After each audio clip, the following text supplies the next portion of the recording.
அடுப்பு மைல்டாக வச்சுருக்குறோம். ஆக்சுவலாக ப்ளோயர்லாம் ஆஃப் பண்ணிட்டேன். இருக்கிற அனல் தான் வந்துக்கிட்டு இருக்கு. பாருங்க, ரொம்ப செம்மையாக இருக்கும். நம்ம பிரியாணிலாம் பார்க்கறதுக்கே அப்படியே ஒரு மாதிரியா நாக்கில் வச்சு ஊறும். நம்ம பிரியாணிக்கெல்லாம் இருக்கிற மசாலாவுக்கு தால்ச்சாவே தேவைப்படாது. நம்ம பிரியாணியில் இருக்கிற மசாலாவுக்கு தால்ச்சாவே தேவைப்படாது. சும்மா அள்ளி நீங்கள் பாட்டு அடிக்கலாம். அப்புறம் ஏன்டா தால்ச்சா வைக்கிறேன்னு கேட்குறீங்களா? கொஞ்சம் எல்லாம் கூட கொஞ்சம் நல்லா போட்டு பிசைஞ்சு அடித்தோம்னா இன்னும் கொஞ்சம் நிறைய சாப்பிடலாம்னா. ஆனால் ஒன்று, நம்ம பிரியாணி சாப்பிட்டு இந்த வயிறு மந்திப்பா இருக்கு, அப்படி இருக்குது, இப்படி இருக்குது, இந்த ஜீரணாவில் செரிமானாவில் ஒரு மாதிரியா இருக்கு, வேலையே இல்லை. இப்போ இதில் லேசாக நெய் ஊற்றலாம். நெய் ஊற்றினோம்னா ஸ்மெல்லு மனம் அருமையாக இருக்கும். நம்ம தாளித்து இருக்கிற மெத்தடுக்கு கழுத்து நக்கணும்னா ஒரு 250 to 300 ml நெய் ஊற்றணும். இந்த உப்பு காரம் புளிப்பு பார்க்குறவங்கெல்லாம் வாங்கப்பா, லைனாக வாங்க. ஆக்சுவலாக இந்த தால்ச்சா பிரியாணி ஆக்கிறதுக்கு முன்னாடியே செஞ்சிடணும். காரணம் என்னன்னா, பிரியாணி ஒரு 2.5 மணி நேரமாவது ஆகும். அதுக்கு முன்னாடியே இது செஞ்சிட்டோம்னா அந்த 2.5 மணி நேரம் இது நல்லா புழுங்குச்சுன்னா காயெல்லாம் சூப்பராக வெந்து குழம்பு டேஸ்ட்டு கொடுக்கும். கிட்டத்தட்ட மீன் குழம்பு எப்படியோ அந்த மாதிரி தான் இந்த குழம்பு. ஆக்கினதும் உடனே சாப்பிடக்கூடாது. ஒரு 4 மணி நேரம் வெயிட் பண்ணி சாப்பிட்டீங்கன்னா வேற லெவல். என்னால் வாசத்தை உங்ககிட்ட கடத்த முடியல. வேற லெவல்ல வாசம் என்ன தூக்கிக்கிட்டு இருக்கு.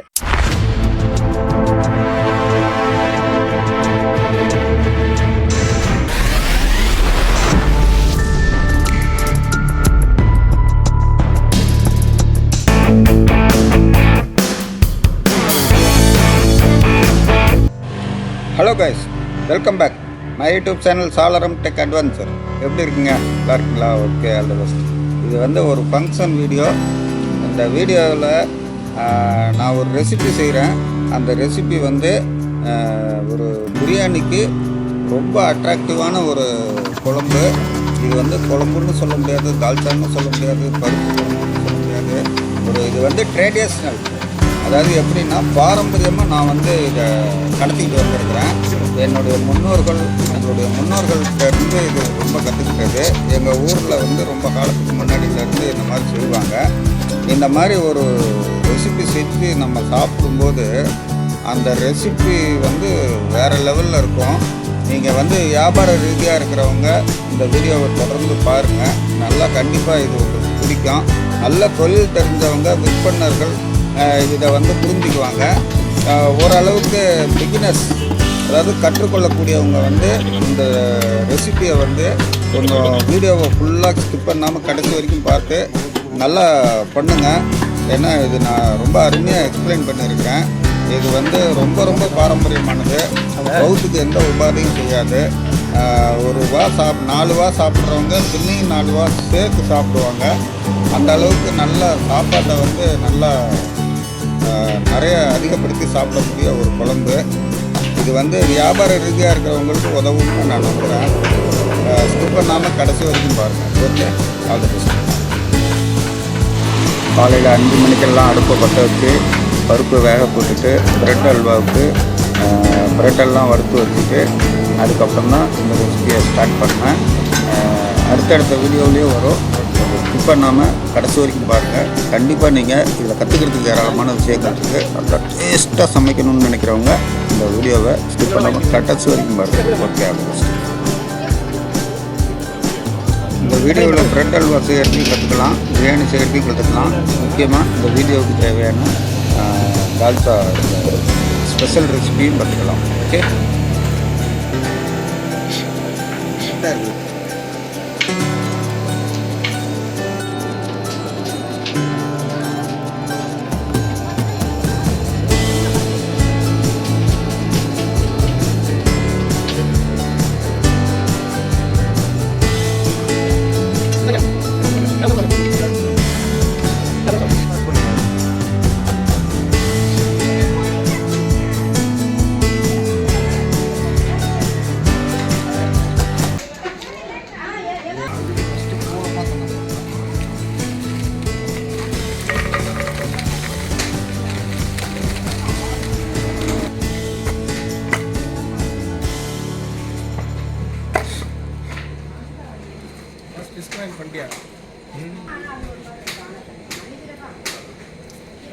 इरफान गायत्री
ஆக்சுவலாக நான் தால்ச்சா வைக்கிறேன், பிரியாணிக்கான தால்ச்சா.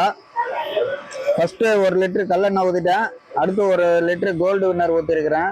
இது தால்ச்சான்னு சொல்ல முடியாது, முழுக்க முழுக்க டிஃப்ரெண்டான ஒரு குழம்பு, கறி போட்ட ஸ்பெஷாலிட்டியில் வரும். 2 லிட்டரு எண்ணெய் ஊற்றிருக்கேன். கிராம்பு,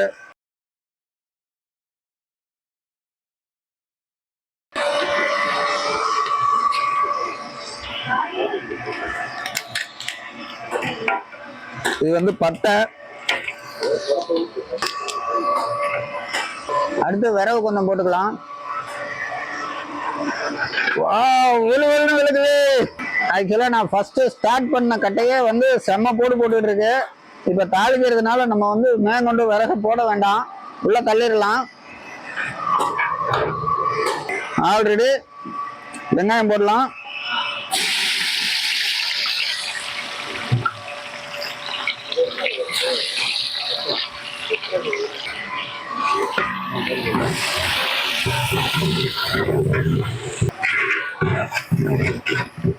இது வந்து தால்ச்சா மட்டுமல்ல, தால்ச்சா குழம்பு. இதுல என்ன ஸ்பெஷாலிட்டினா ஒரு 2-3 நாளைக்கு கூட நல்லா சுட வச்சு சாப்பிடலாம், அவ்வளோ டேஸ்டா இருக்கும்.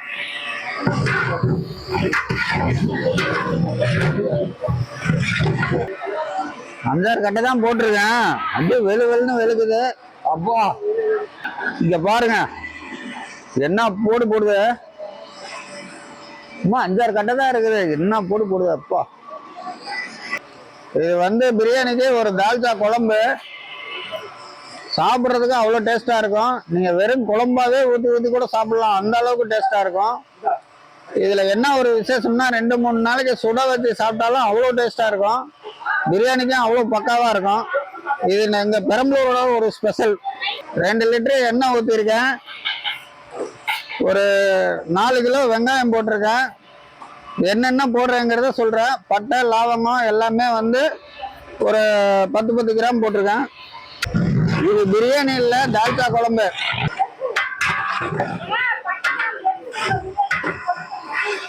ஆக்சுவலா வெங்காயம் வந்து இது ஃபுல்லா பிரியாணிக்கு வணங்கின மாதிரி வணங்க வேண்டிய அவசியம் இல்லை. ஆனாலும் ஒரு 70% பிரியாணிக்கு எவ்வளவு வேகணுமோ அதுல ஒரு 70% வேகணும்.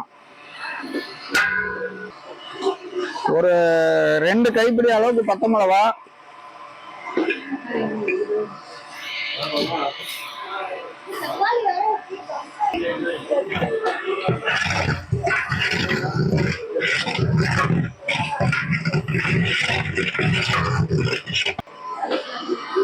இந்த அடுப்பு வந்து ஒரு 50 கிலோ ரைஸ், 50 கிலோ கறி சமைக்கக்கூடிய அளவுக்கு கெப்பாசிட்டி உள்ள அடுப்பு.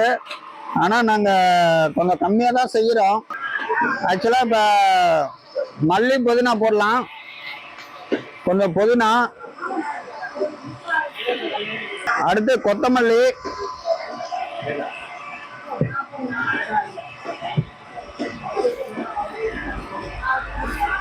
அப்படியே கையோட மிளகா பொடி,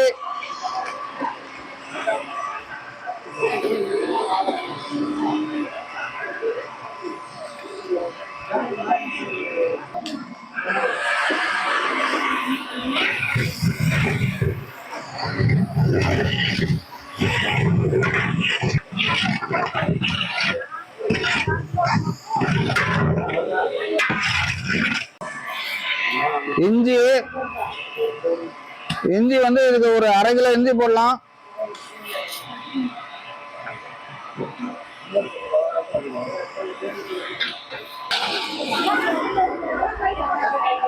ஒரு 1/2 கிலோ அளவுக்கு பூண்டு போடலாம்.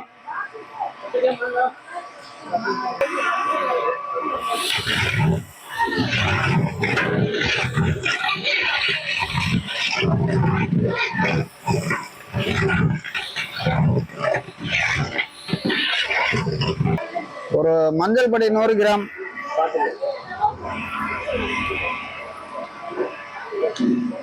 நமக்கு எக்ஸ்பீரியன்ஸ் இருக்கிறதுனால கொஞ்சம் எல்லா அளவு என் கைக்கு தெரியும்.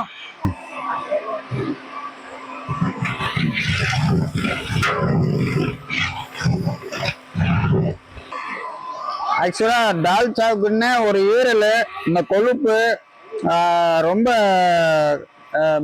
மேட் இல்லாத போனு, இந்த மாதிரி எல்லாம் சேவ் பண்ணி வச்சிருப்பாங்க. 2 கிடா அறுத்தது, அதனுடைய இது இதுல சேர்த்துக்கலாம். டால்ச்சா வந்து செம்ம டேஸ்டா இருக்கும்.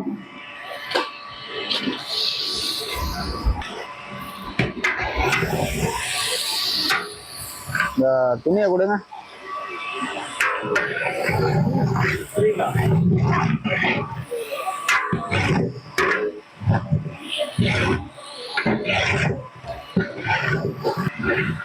தக்காளி போட்டுருவேன். கொஞ்சம் லேசா அடிபிடிக்க பார்த்துட்டு, நான் கொஞ்சம் அடுப்பை பார்த்துட்டு இருக்கிற நேரத்தில் அடிபிடிக்க பார்த்துட்டு டக்குன்னு கொஞ்சம் தண்ணி ஊற்றணும். இப்போ அடுத்து தக்காளி போடலாம். தக்காளி வந்து ஒரு 5 கிலோ.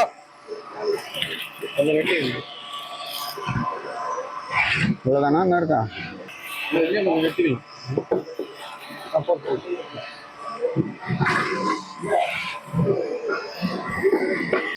வாசம் கம்ம கம்மன்னு வருது, செம்மையா இருக்கு. ஒரு கிண்டுவோம்.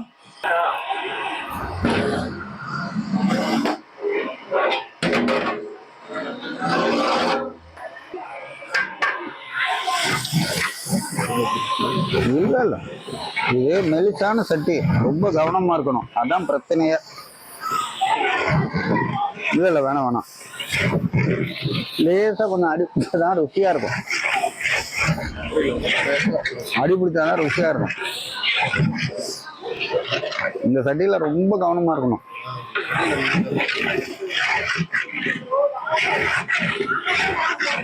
அது பருப்பு குழம்புக்காரது கேட்கவே வேணாம். ஏனுங்க, மூக்குல ஏதாவது வருதுங்களா? என்ன வருது? இதுல நம்ம இது வரைக்கும் சேர்க்காத ஒண்ணா இப்ப சேர்க்க போறோம். அது என்னன்னு சொல்லுங்க பார்க்கலாம். உப்பு. இப்பதான் உப்பே போடணும். இப்ப உப்பு போட்ட பிற்பாடு ஒரு வாசம் வரும் பாருங்க, சும்மா கமன்னு. கொஞ்சம் எக்ஸ்பீரியன்ஸ் உள்ளவங்களுக்கு உப்பு எவ்வளவு போடணும், மிளகா பொடி எவ்வளவு போடணும், எது என்ன ஏது எல்லாம் வந்து கை வந்த கலை. அதனால நான் கொஞ்சம் சொல்லல. உப்போட அளவு பாத்தீங்கன்னா நான் வந்து ஒரு 1/2 கிலோ உப்பு போடலாம். ஏன்னா நான் இதை ஃபுல்லா நான் டால்ச்சா வைக்க போறேன்.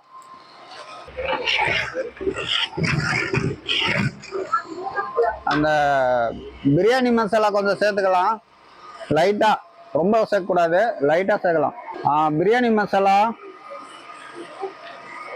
இந்த மாதிரி சின்னதா 2 பாக்கெட் போடுறேன். ஆல்ரெடி மிளகா பொடி போட்டிருக்கோம், மஞ்சள் பொடி போட்டிருக்கோம், இன்னும் கொத்தமல்லி பொடியை அடுத்து போடுவோம். கத்திரிக்காய்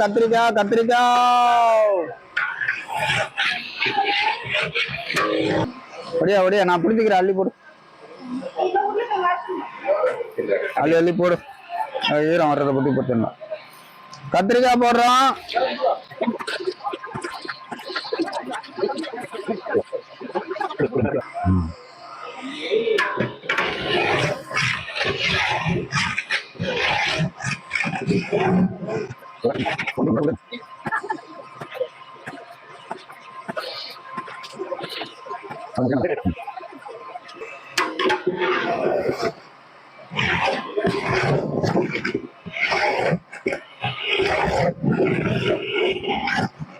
கத்திரிக்காய் போடுறோம். இந்த நேரத்துல கொஞ்சம் அனல் குறையும்.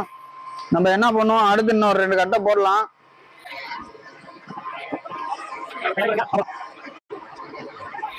ஆக்சுவலா இது வந்து ப்ளோயர் அடுப்பு. ரொம்ப குறைஞ்ச விரவுல நிறைய எஃபிஷியன்சி எடுக்கலாம். உங்களுக்கு வந்து அடுப்பு வெளுன்னு வெளுத்து வாங்கும். விரவெல்லாம் நிறைய போட்டுட்டோம்னு வச்சீங்களேன், சும்மா டக்க டக்க டக்க டக்க டக்குன்னு எரியும். ஆனா வந்து உங்களால பக்கத்துல நிக்க முடியாது. நிக்க முடியாதுன்னு இல்ல, பக்குவமா செய்ய முடியாது. இதுல வந்து விரவு எப்படின்னா, இந்த மாதிரி சின்ன சின்ன துண்டா தான் போடணும். உங்களுக்கு வந்து 100 கிலோ விரவு ஆகுற இடத்துல 35 கிலோ விரவு தான் ஆகும். வெறும் 18 பாயிண்ட் தான் ஏர் வச்சிருக்கிறேன். கொஞ்சம் கூட வைப்போம். என்ன கத்திரிக்காய் போட்டிருக்கிறோம். அடுத்து காய் நல்லா வணங்கணும். நல்லா ஒரு கிண்டு கிண்டு விட்டுட்டு மூடி வைக்கலாம்.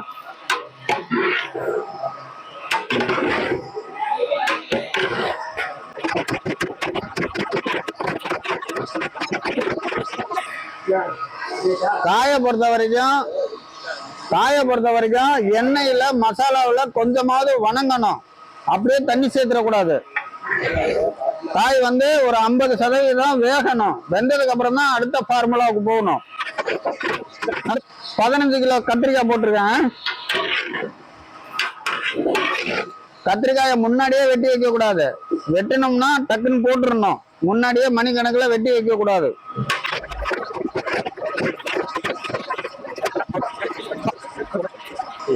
இப்ப காய் போட்டிருக்க, காய் வதங்கணும். அதனால அனல் வேணும்.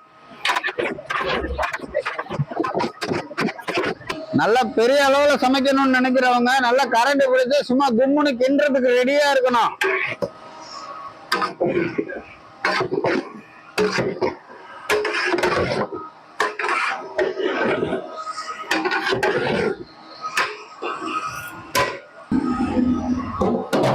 கத்திரிக்காய் வணங்கட்டும். சத்த நேரம் மூடி வைப்போம். நம்ம அடுப்பு எப்படி எரியுதுன்னு கொஞ்சம் வெளியே இழுத்து பார்க்கலாம்.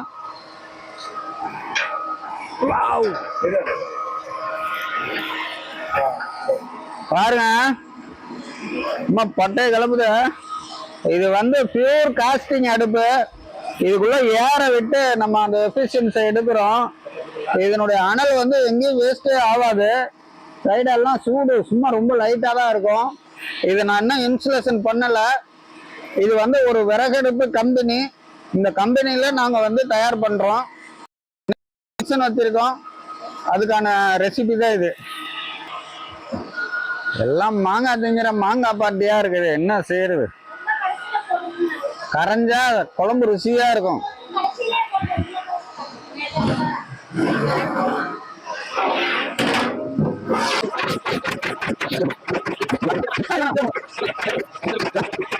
காய் வணங்குற வரைக்கும் தண்ணி போடக்கூடாது, இல்லைன்னா ருசி வராது.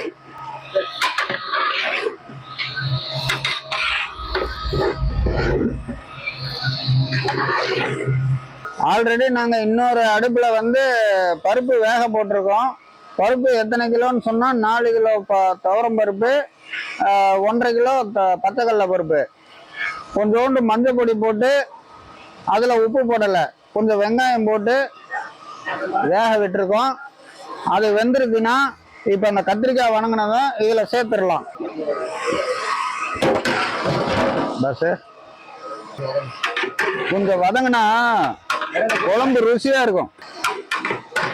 ஒரு காய் ஒரு 25% 30% வந்திருக்கு. ஒரு 50% வேகணும். பருப்பை தூக்கிட்டு வரீங்களா?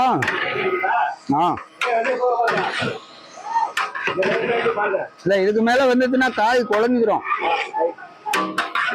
இல்ல தூக்கிட்டு வரலாம், அப்படியே ஊத்தலாம். காரம் கொஞ்சம் சுருக்குன்னு இருக்கு. பருப்புலாம் ஊற்றினா குறைஞ்சிக்கணும். அதெல்லாம் சர்றன்னு இருக்கும். புளி ஊற்றணும், மாங்காய் ஊற்றணும், தேங்காய் ஊற்றணும். தேங்காய் வர இருக்கு.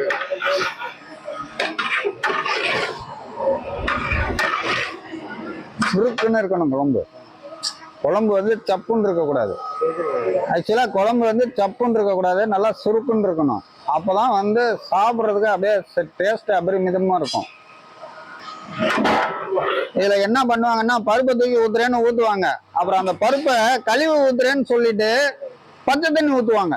பச்சை தண்ணி ஊற்றுனாக்கா குழம்பு நீத்து போயிடும். ரொம்ப இம்பார்ட்டண்ட்டு. இப்போ பருப்பு ஊற்றுற மெத்தட் என்னன்னா, வெறும் பச்சை தண்ணியை வந்து அதாவது பருப்புல இருக்கிற தண்ணியா எடுத்துடணும். எடுத்துட்டு இப்போ தடன்னு பருப்பா தூக்கி ஊற்றணும். பாருங்க ஊத்துறாங்க பாருங்க, ஊத்துங்க, கீழே வச்சு தூக்கி ஊத்துங்க.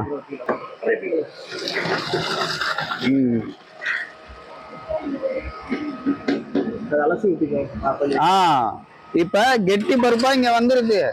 இப்ப பச்சை தண்ணி மாதிரி அந்த பருப்புல இருந்த தண்ணியவே அலசி ஊத்தணும். உங்களுக்கு அப்படி தண்ணி ஊத்த வேண்டிய ஒரு டைம் வந்துச்சுன்னா நல்லா கொதிக்க வச்ச தண்ணி தான் ஊத்தணும்.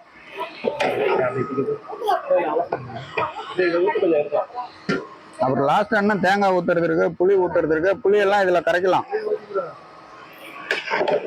அந்த புளியை தூக்கி அப்படியே அந்த அனல்ல போடு.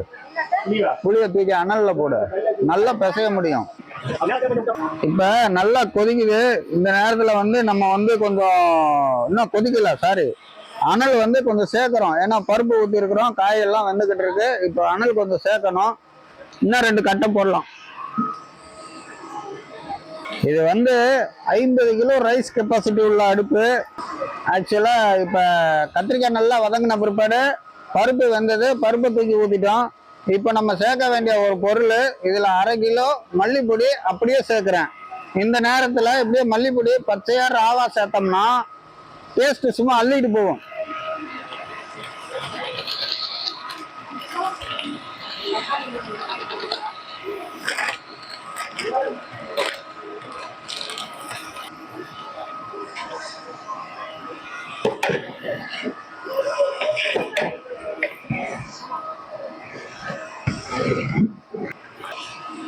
ஆக்சுவலா மல்லிப்பொடி சேர்த்துருக்குறோம், கத்திரிக்காய் சேர்த்துருக்கோம். கத்திரிக்காயோட எஃபெக்டிவ் தெரியுது, பாதி வெந்த கணக்கு தெரியுது, மல்லிப்பொடியோட ஒரு டேஸ்ட் தெரியுது. இதுக்கப்புறம் இன்னும் நம்ம புளி சேர்க்கணும், மாங்காய் சேர்க்கணும், தேங்காய் சேர்க்கணும். ஆனா இந்த குழம்பை பொறுத்த வரைக்கும் நல்லா டக்குன்னு கொதிக்க விடணும். அப்படியே காயும் கறியும் அப்படியே உருண்டு வரணும். இல்ல காத்து இப்படிதான் அடிக்குது, இங்கதான் உரைக்குமே. இப்ப கொதிக்கும் போது பாத்தீங்கன்னா தெரியும்.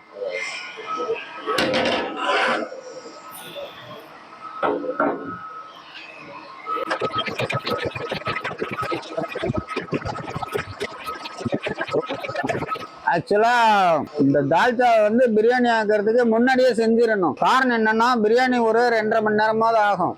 அதுக்கு முன்னாடியே இது செஞ்சிட்டோம்னா அந்த 2.5 மணி நேரம் இது வந்து நல்லா புழுங்குச்சுன்னா காயெல்லாம் சூப்பரா வெந்து குழம்பு டேஸ்ட் கொடுக்கும்.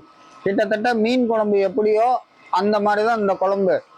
ஆக்கினதும் உடனே சாப்பிடக்கூடாது, ஒரு 4 மணி நேரம் வெயிட் பண்ணி சாப்பிட்டீங்கன்னா வேற லெவல்.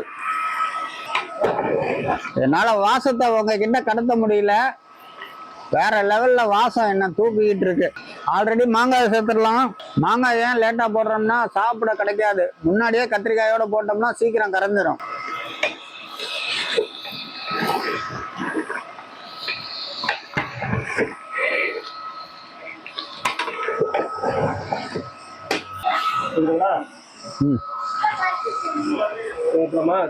தண்ணி ஊத்தணும்.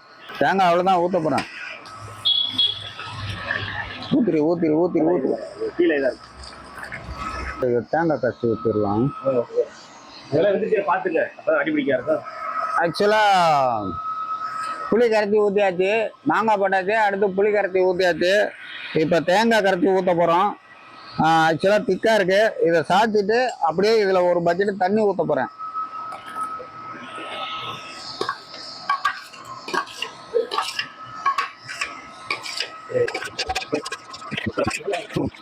இந்த உப்பு காரம் புளிப்பு பார்க்குறவங்க எல்லாம் வாங்கப்பா, லைனா வாங்க. இப்ப இல்ல, ஒரு கொதிக்கு வந்த பிற்பாடு உப்பு போடணும். காரம் லைட்டா சுருக்குன்னு இருக்கும். லைட்டா இருக்கா, நல்லா இருக்கா? சுருக்குன்னு இருந்தா கொஞ்சம் சாப்பிடுவாங்க. தண்ணி ஊத்துறதா இருந்தா இப்ப ஊத்துனாதான். கெட்டு இது போதுமா? கெட்டி இது போதுமா இல்ல இன்னும் கொஞ்சம் ஊத்தலாமா?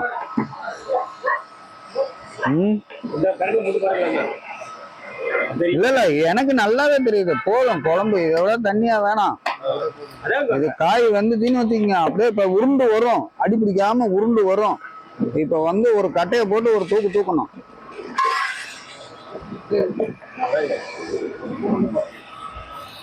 உப்பு போடணுமா? எனக்கு தெரியும் உப்பு போடணும்னு தெரியும். லாஸ்டா கொஞ்சம் உப்பு பார்க்குறோம், கொஞ்சம் கம்மியா இருக்கு, லைட்டா உப்பு போட்டுக்கிறோம்.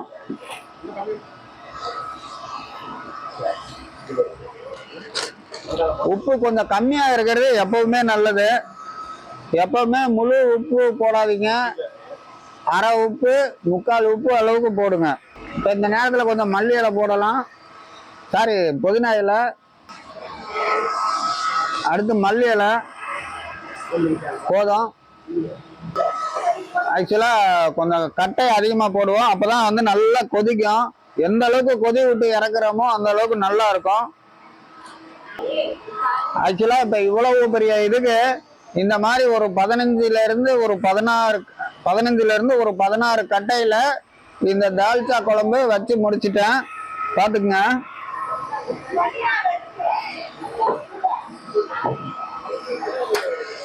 லாஸ்டா இப்ப போடுறதுதான் கட்டை, இனிமே போட மாட்டேன். ஆல்ரெடி ஏற்கனவே கட்டைங்க நிறைய சும்மா பட்டையை கிளப்பிட்டு இருக்கு. இப்ப இதுல லேசா நெய் ஊற்றலாம். நெய் ஊற்றினோம்னா ஸ்மெல்லு மனம் அருமையா இருக்கும். நம்ம தாளித்து இருக்கிற மெத்தடுக்கு கழுத்து நக்கணும்னா ஒரு 250ல இருந்து 300 ml நெய் ஊற்றணும். இப்ப இதுல கொஞ்சம் கீ, நம்ம குழம்பு எப்பவும் கொஞ்சம் பிளாக் தான், ஏன்னா அப்படிதான்.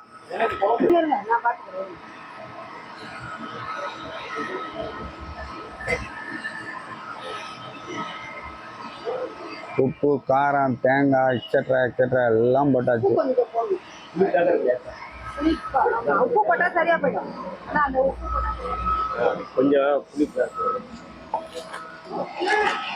நீங்க சொல்லி நான் நிப்பாட்டுனேன், ஆனா அது எனக்கு கரெக்டுன்னு எனக்கு தோணுது. சரி, இருந்தாலும் பாய் சமையல் சொல்றாருன்னு.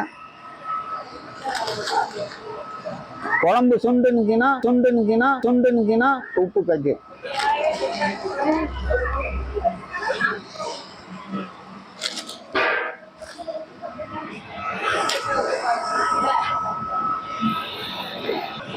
வேற புளிப்பு தெரிஞ்சுச்சுன்னா நல்லா இருக்காது. இன்னும் மாங்காய் எல்லாம் வேவல. மாங்காய் போட்டாச்சு, கொலையிற கண்டிஷன் வரல. கத்திரிக்காய் வந்து வெந்திருக்கு, எடுத்து கடிச்சு சாப்பிடுற அளவுல இருக்கு. இன்னும் ஒரு 10 நிமிஷத்துல கத்திரிக்காய் எல்லாம் கரைய ஆரம்பிச்சிடும். அப்ப நான் இறக்கிடுவேன். போட்டாச்சு. இங்க பாரு, இந்த மாங்காய் வந்து கரைஞ்சிச்சுன்னா உனக்கு அந்த புளிப்பு வந்துடும். சரி, இங்க வா. டேஸ்ட் ஓகேயா? ஏதாவது குறையுதா? டேஸ்ட் ஓகேயா? ஏதாவது குறையுதா? கொஞ்சம் டிஃப்ரெண்டா இருக்கா சால்ட்டா?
சும்மா லேசா ஒரு கிண்டி கிண்டி விடணும். ரொம்ப போட்டு கண்ணா பின்னான்னு கிண்டக்கூடாது, கறி உடையும்.